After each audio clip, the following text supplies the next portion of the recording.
Hi, நான் ராஜா மலர் பேசுகிறேன். இந்த சன் டிவியில் நாடகம் பார்த்து எனக்கு மென்டல் ஆயிருமா என்னன்னு தெரியல. நான் இனிமேல் சேனலை மாற்றணுங்க. சேனலை மாற்றி வேறு சேனல் நாடகம் பார்க்கலான்னு முடிவு பண்ணிட்டேன்.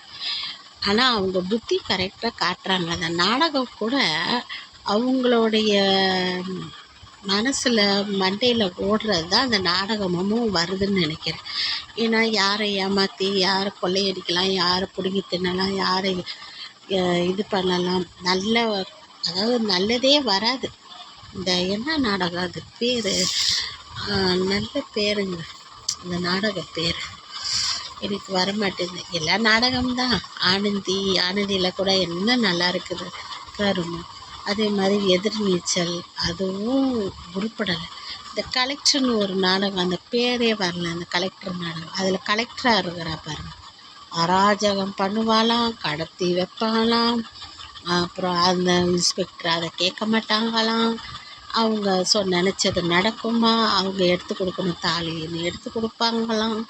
அதுக்கப்புறம் வாய்மை வெல்லாதான், பொய்மை தான் வெல்லுமா.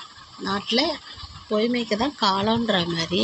ஏன்னா சன் டிவியில் இருக்கிறவங்க யார், திமுக அவங்க ஃபேமிலியோடு சேர்ந்தவங்க. அப்போ பொய்மை வெல்லுன்றதை அவங்க தெளிவாக காட்டுறாங்க. அவங்க கடவுளே, அந்த நாடகத்தை பார்த்து எனக்கு மென்டல் தான் ஆயிடுச்சு. ஒரு கலெக்டர் இந்த வேலை செஞ்சால் அப்போ மக்கள் எல்லாம் என்ன பண்ணுறது? நாடகமாங்க அது? சி, இப்படி காட்டுறாங்க கதையை. எனக்கு அந்த கதையை பார்த்தோன்னே பிடிக்கவே இல்லை. ஐயோ, இனிமேல் சேனலை மாற்றி வேறு சேனல் போய் பார்க்கணும் அப்படின்னு தோட இருந்துச்சு. இன்னைக்கு கலர்ஸில் போய் பார்க்கலான்னு இருக்கேன்.